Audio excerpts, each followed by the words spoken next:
Hello guys. कल के video में हमने मौलिक अधिकारों में अपने दो अधिकारों को पढ़ा था, समता का अधिकार और स्वतंत्रता का अधिकार। इसके बाद आज हम लोग अपने तीसरे अधिकारों के बारे में पढ़ेंगे। जो हमारा तीसरा अधिकार है शोषण के विरुद्ध अधिकार। यह अधिकार अनुच्छेद 23 और 24 का अंतर्गत आता है। ठीक है, आइए इस अधिकार के बारे में हम चर्चा करते हैं कि इस अधिकार में क्या होता है।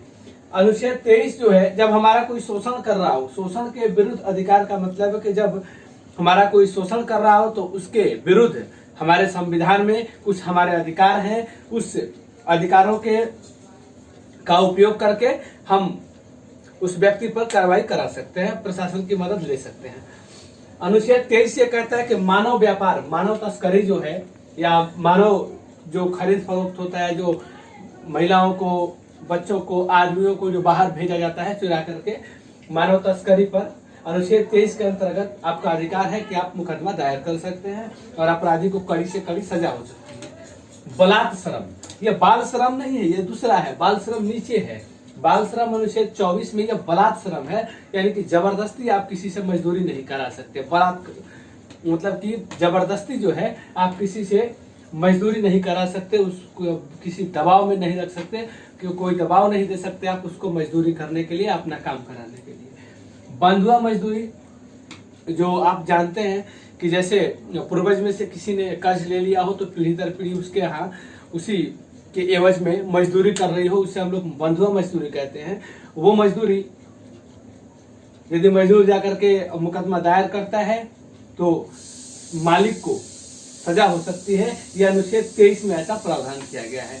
अनुच्छेद 24 में 14 वर्ष से कम आयु के बच्चों को काम पर रोक, 14 वर्ष से जो कम आयु के बच्चे हैं उनको काम करने के लिए मना किया गया है। वो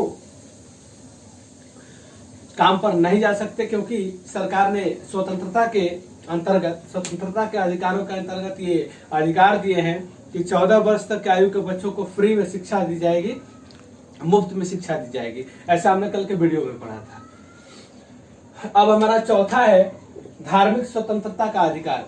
धर्म से संबंधित, धर्म के संबंध में हमें कितनी आजादी है और उसमें क्या क्या अधिकार हैं हमारे, उस अधिकारों के बारे में चर्चा करते हैं। अनुच्छेद 25 से लेकर के और अनुच्छेद 28 तक इसके अंतर्गत आता है। इसमें अनुच्छेद 25 में मानने, आप किसी भी धर्म को मान सकते हैं, यह आपकी पूरी पूरी आजादी रहेगी। आचरण, आप किसी भी धर्म के आचरण में अपने आप को रख सकते हैं, उस धर्म के आचरण को अपना सकते हैं और किसी भी धर्म का बिना रोक टोक के आप प्रचार कर सकते हैं। ऐसी स्वतंत्रता, धार्मिक स्वतंत्रता के अधिकार के अंतर्गत अनुच्छेद 25 में उसके कुछ अधिकारों का वर्णन किया गया है। अनुच्छेद 26 के बात हम करते हैं तो इसमें धार्मिक प्रबंधन आप कर सकते हैं, यानी कि कोई भी धर्म सभा करा सकते हैं, कहीं भी पूजा पाठ करा सकते हैं। और अनुच्छेद 27 में धार्मिक कार्यों को संपोषित कर सकते हैं, यानी कि आप उसमें चंदा दे सकते हैं, आप उसका फंडिंग कर सकते हैं, उसका मैनेजमेंट कर सकते हैं। चाहे जैसे कि हम लोग यहाँ दुर्गा पूजा होता है, कई बार प्रशासन उस पर रोक लगाना चाहती है, फिर भी प्रशासन गैर कानूनी तरीके से रोक लगाना चाहती है। ठीक है ना, ऐसा हमारे संविधान में हमारा अधिकार है कि हम किसी भी धर्म को संपोषित कर सकते हैं, उसमें उसके मैनेजमेंट में हिस्सा ले सकते हैं, उसको प्रबंधित कर सकते हैं, धर्म को मान सकते हैं, उसके आचरण के अनुसार हम रह सकते हैं और उसका प्रचार कर सकते हैं। अनुच्छेद 28 ये कहता है कि धार्मिक शिक्षा उपासना में उपस्थित होने की स्वतंत्रता, कहीं भी धर्म से संबंधित चाहे प्रवचन हो, यहाँ कहीं दीक्षा दी जा रही हो, कहीं प्रार्थना सभा चल रहा हो, तो आप वहां पर जाने के लिए पूरे स्वतंत्र हैं। आपको कोई नहीं रोक सकता है कानूनन। यदि आपको कोई रोकता है तो वो गैर कानूनी कार्य करता है।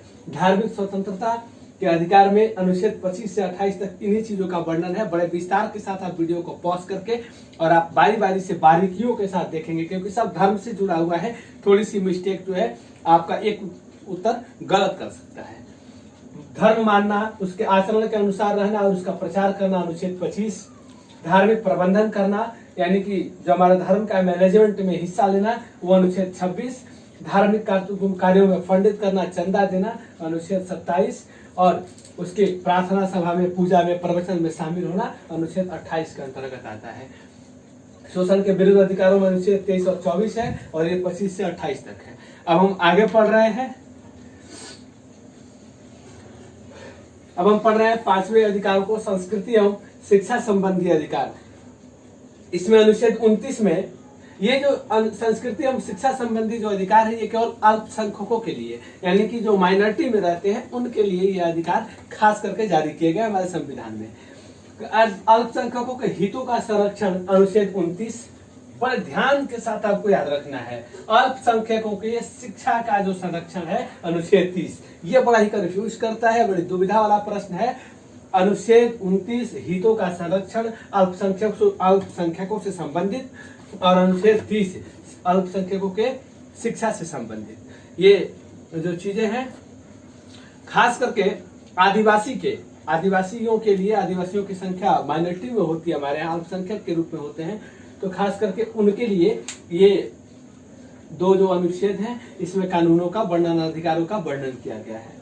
छठा है सबसे अंतिम अधिकार हमारा, 7वें को निरस्त कर दिया गया था, मैंने आपको पहले ही बता दिया था। वैसे मूल संविधान में अधिकारों की संख्या 7 थी। छठा हमारा है संवैधानिक उपचारों का अधिकार, जो कि अनुच्छेद 32 के तहत आता है। अनुच्छेद 32 में कहता है कि हम अपने मौलिक अधिकारों के संरक्षण के लिए HC और SC का मतलब कि हाई कोर्ट और सुप्रीम कोर्ट जा सकते हैं।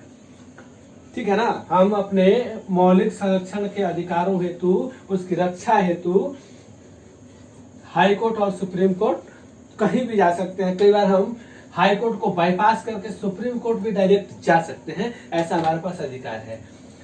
ये अनुच्छेद 32 जो है, अनुच्छेद 32 जो कि सुप्रीम कोर्ट जाने का अधिकार जारी करता है, और अनुच्छेद 226 जो है आपको हाई कोर्ट जाने का अधिकार देता है, और इसमें हाई कोर्ट के द्वारा 5 रिट जारी किया जाता है। सुप्रीम कोर्ट के द्वारा 5 रिट जारी किया जाता है। हाई कोर्ट और सुप्रीम कोर्ट दोनों को मिला करके, मतलब कि मामला जिसके हिसाब से रहेगा उस हिसाब से 5 रिट जारी किया जाता है। आइए उन 5 रिटों के बारे में पढ़ते हैं। जो रिट है 5, वो सुप्रीम कोर्ट भी जारी कर सकता है और हाई कोर्ट भी जारी कर सकते हैं, ये दोनों कर सकते हैं। आइए उन 5 रिटों के बारे में जानते हैं कि कौन कौन से होते हैं। ये जो सुप्रीम कोर्ट और हाई कोर्ट है, हाई कोर्ट नीचे से चलते हैं, हाई कोर्ट और सुप्रीम कोर्ट जो 5 रिट जारी करते हैं, वो 5 रिट आपके इस प्रकार से है। बंदी प्रत्यक्षीकरण, परमादेश, प्रतिषेध, उत्प्रेषण और अधिकार परीक्षा लेख। ये होते क्या है, ये सबसे पहले हम बंदी प्रत्यक्षीकरण के बारे में जानते हैं कि बंदी प्रत्यक्षीकरण क्या होता है। बंदी प्रत्यक्षीकरण में ये है कि बंदी को प्रत्यक्ष रखना होता है, यानी कि 24 घंटे के अंदर उसे न्यायालय में, यानी कि अदालत में पेश करना होता है। इसमें आने जाने का समय नहीं जोड़ा जाता है। अगला ये बंदी प्रत्यक्षीकरण यही है कि उसमें बंदी को 24 घंटे के अंदर जो कैदी है उसे अदालत में पेश करना होता है, प्रशासन को, जो अरेस्ट करके गिरफ्तार करके रखती है। हमारा जो परमादेश है, परमादेश को हम लोग आदेश ही कहते हैं, लेकिन जो सरकारी अधिकारी हैं उनके लिए जब सरकार कोई आदेश जारी करती है तो उसे हम आदेश नहीं बल्कि परमादेश कहते हैं। ठीक है, आप ध्यान दीजिएगा कि सरकारी अधिकारियों के लिए, सरकारी कर्मचारियों के लिए सरकार जो कोई आदेश जारी करती है उसे आदेश नहीं परमादेश कहा जाता है, और लिखा जाता है कि परमादेश इतने तहत के आलोक में आपको यह आदेश दिया जाता है। इस प्रकार से उसमें सूचनाएं भी लिखी जाती है। प्रतिषेध क्या होता है? प्रतिषेध है कि सुप्रीम कोर्ट कहता है कि हाई कोर्ट के अधिकार क्षेत्र से यह कार्य बाहर है। सुप्रीम कोर्ट कहता यह है, सुप्रीम कोर्ट कभी कभी हाई कोर्ट से यह कहता है कि ये तुम्हारे अधिकार क्षेत्र से बाहर है, डायरेक्ट यह जो है केस मेरे पास भेज दो और इसको हम देखेंगे। इसे हम लोग प्रतिषेध कहते हैं। ठीक है, अब हम उत्प्रेषण के बारे में जानते हैं। उत्प्रेषण क्या होता है? उत्प्रेषण वही कि प्रतिषेध में सुप्रीम कोर्ट हाई कोर्ट से कहता है कि तुम मेरे पास भेज दो, यानी कि वही प्रतिषेध को उत्प्रेषित कर दो, मेरे पास उत्प्रेषित कर दो, यानी कि मेरे पास भेज दो। ये तीनों चार एक ही से संबंध है। 5वां है अधिकार परीक्षा लेख। अधिकार परीक्षा लेख अधिकारी को जब तक उस मामले की पूरी सुनवाई नहीं हो जाती है तब तक उस अधिकारी को अपने पद पर संपूर्ण रूप से बने रहने का अधिकार है। उसकी सुनवाई के बाद यदि उसको सजा होती है तो अपने पद से उसे टर्मिनेट कर दिया जाता है, जो भी है वो कर दिया जाता है सजा के अनुसार। लेकिन जब तक उसकी सुनवाई नहीं होती तब तक वो अपने पद पर बना रहेगा। ये 5 रिट जो हमारे संवैधानिक उपचारों के अधिकार में अनुच्छेद 32 और अनुच्छेद 226 के तहत जो रिट जारी किए गए उसके अंतर्गत आता है। अनुच्छेद 33, 34, 35 में मैंने तीनों को ये कर दिया कि संसद को अधिकार, हमारे संविधान ने संसद को भी कुछ अधिकार दे रखे हैं, इसलिए कि जरूरत पड़ने पर संसद जो है अपने अधिकारों का उपयोग कर सके, उपयोग करे, सदुपयोग करे, दुरुपयोग नहीं। संसद को यह अधिकार है अनुच्छेद 33 के अंतर्गत, अनुच्छेद 33 के अंतर्गत संसद को यह अधिकार है कि सेना के जवान, सशस्त्र बल, चाहे वो सैनिक बल हो, चाहे वो अर्धसैनिक बल हो, चाहे वो खुफिया विभाग के पुलिस अधिकारी हो या सैनिक हो, उनके अधिकारों पर, उनके मौलिक अधिकारों पर कुछ हद तक रोक लगाया जा सकता है। सेना, सशस्त्र बल, खुफिया विभाग के अधिकारी, पुलिस अधिकारी या पुलिस के जवानों पर उनके मौलिक अधिकारों पर कुछ हद तक रोक लगा सकती है। कौन? संसद। अनुच्छेद 33 के अंतर्गत। अनुच्छेद 34 के अंतर्गत जो है, इसमें से प्रश्न बहुतेरे नहीं आते, बहुत कम आते हैं। बिहार दरोगा में से तो खास करके इसमें प्रश्न नहीं आते, बीपीएससी की परीक्षा में इसमें से प्रश्न आते हैं। इसमें अनुच्छेद 34 हमारा ये कहता है कि संसद को यह अधिकार प्राप्त है कि मार्शल लॉ, जैसे कि राष्ट्रपति शासन, मार्शल लागू होता है, राष्ट्रपति शासन जब लागू होता है तो हमारे भी जनता के मौलिक अधिकारों पर भी रोक लगाया जा सकता है। लेकिन 20 और 21 को छोड़ करके, 20 और 21 को छोड़ करके, यानी कि हमें जो स्वतंत्र रूप से जीवन जीने का अधिकार है उसको, उस पर रोक लगा करके, और तब जाकर के हमें बाकी सब पर, जीवन, सबके अधिकारों पर रोक लगा सकती। जैसे अभी कोरोना का भी दौर चल रहा था।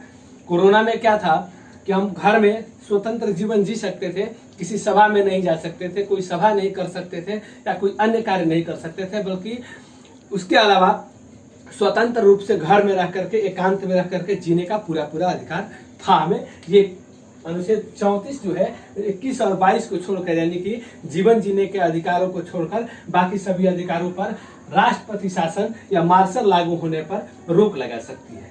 अनुच्छेद 35 की बात करते हैं। अनुच्छेद 35 जो है, संसद जो है मौलिक अधिकारों के संबंध में कुछ कानून बना सकती है, वो भी एक दायरा है उनका, उस दायरे के अंतर्गत कानून बना सकती है। हमारे मौलिक अधिकारों से संबंधित हमें इतना ही पढ़ना है।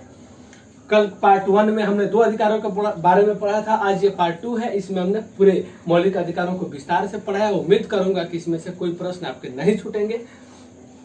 यदि आज की वीडियो हमारी आपको अच्छी लगी है तो आप वीडियो को लाइक करेंगे, चैनल को सब्सक्राइब करेंगे, और वही यदि आपके कोई सुझाव और दुविधा हो तो आप हमें कमेंट बॉक्स में जरूर लिखेंगे। हम आपके दुविधा के दूर करने का भरपूर प्रयास करेंगे। जय हिंद।